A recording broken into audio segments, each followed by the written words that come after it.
បាទជំរាបសួរពុកម៉ែបងប្អូនទាំងអស់គ្នាបាទថ្ងៃនេះដែរខ្ញុំនឹងបង្ហាញវីដេអូថ្មីមួយទៀតហើយដើម្បីចែករំលែកដល់ពុកម៉ែបងប្អូនអ្នកទស្សនាទាំងអស់គ្នាហើយវីដេអូនេះគឺយើងថតនៅទស្សនវិជ្ជានៃការធ្វើដំណើរដែលយើងឆ្លងកាត់ពីឃុំមួយទៅឃុំមួយទៀតដើម្បី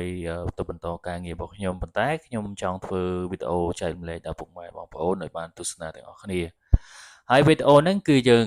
បានធ្វើ vlog មួយនៅក្នុងខេត្តត្បូងឃ្មុំយើងហ្នឹងបាទដោយសកម្មភាពរបស់ខ្ញុំគឺមានក្រុមការងាររបស់ខ្ញុំមួយអ្នកដែលគាត់បានបើកមុនខ្ញុំហើយយើងចេញពីឃុំមួយកន្លែងស្ថិតនៅក្នុងអឺក្រុងសួងគឺយើងបន្តការងារទៅខាងតាបែបាទស្រុកតាបែនៅក្នុងខេត្តត្បូងឃ្មុំដូចគ្នាហើយយើងឆ្លងកាត់នៅចំការកៅស៊ូជាច្រើនដែលមានទិដ្ឋភាពស្អាតមែនទែនហើយ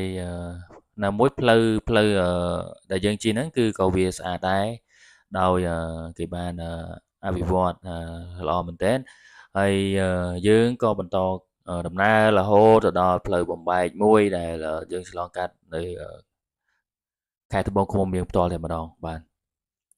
ហើយវីដេអូហ្នឹងគឺខ្ញុំនឹងមិនបានធ្វើអ្វីច្រើនទេគឺយើងនឹងថតពីទស្សនវិជ្ជាផ្លូវដែលខ្ញុំទស្សនវិជ្ជាផ្លូវហើយនឹងជាសកម្មភាពរបស់ខ្ញុំមួយដែរដែលយើងបានធ្វើ blog សម្រាប់ចែកម្លែកដល់ពុកម៉ែបងប្អូនទស្សនាហើយនេះជាទស្សនវិជ្ជានៅតាមវាលស្រែហើយនឹងចំការកៅស៊ូចំការដំឡូងឲ្យជាដើមដែលពុកម៉ែបងប្អូនគាត់បានធ្វើបាទហើយនេះទស្សនវិជ្ជាដែលយើងបាននឹងដល់ផ្លូវបំបែកមួយផ្លូវបំបែកហ្នឹងគេមានដាក់ទៅខាងខេត្តត្បូងឃ្មុំទៅកំពង់ចាមហើយនឹងទៅស្រុកក្រូចឆ្មាបាទតែយើងអត់ទៅក្រូចឆ្មាទេគឺយើងទៅឆ្លងកាត់ទីរួមខេត្តត្បូងឃ្មុំតែម្ដងខេត្តថ្មីបងប្អូនបាទហើយសូមអធិស្ឋានផងនៅពុកម៉ែបងប្អូនដែលខ្ញុំធ្វើការបញ្ចូលសំឡេងឬក៏ការបង្ហាញនៅសកម្មភាពដែលមិនបានក្បោះក្បាយ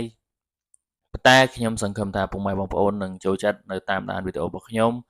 ហើយសូមពុកម៉ែបងប្អូនហ្នឹងជួយចុច Subscribe នៅ Channel របស់ខ្ញុំមួយផងហើយនេះជាទស្សនវិជ្ជាដែលរង្វង់មូលកំពុងតែកសាងប៉ុន្តែមិនទាន់រួចរាល់ទេគឺផ្អាកសិនហើយនេះយើងដល់កន្លែងដែលដីឡូគេហើយបន្តិចទៀតពុកម៉ែបងប្អូននឹងឃើញនៅសកម្មភាពរបស់ខ្ញុំបង្ហាញនៅទស្សនវិជ្ជានៃកន្លែងគេហៅថាមាត់ទន្លេខាងត្បូងឃ្មុំទន្លេស្ប៉ាតមិត្តដែលរដ្ឋាភិបាលរបស់យើងគាត់បានកសាងនិងអភិវឌ្ឍដើម្បី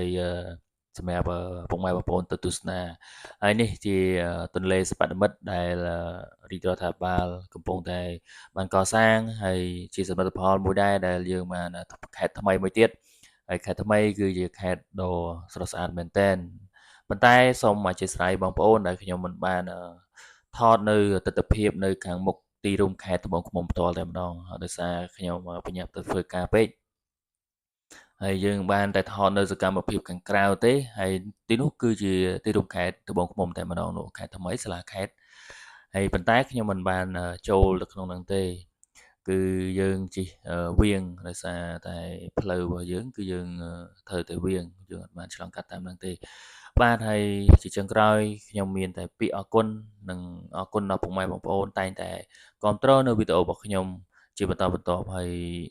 មានតែម្រាមដៃ10ទេជាចុងក្រោយខ្ញុំសូមអរគុណ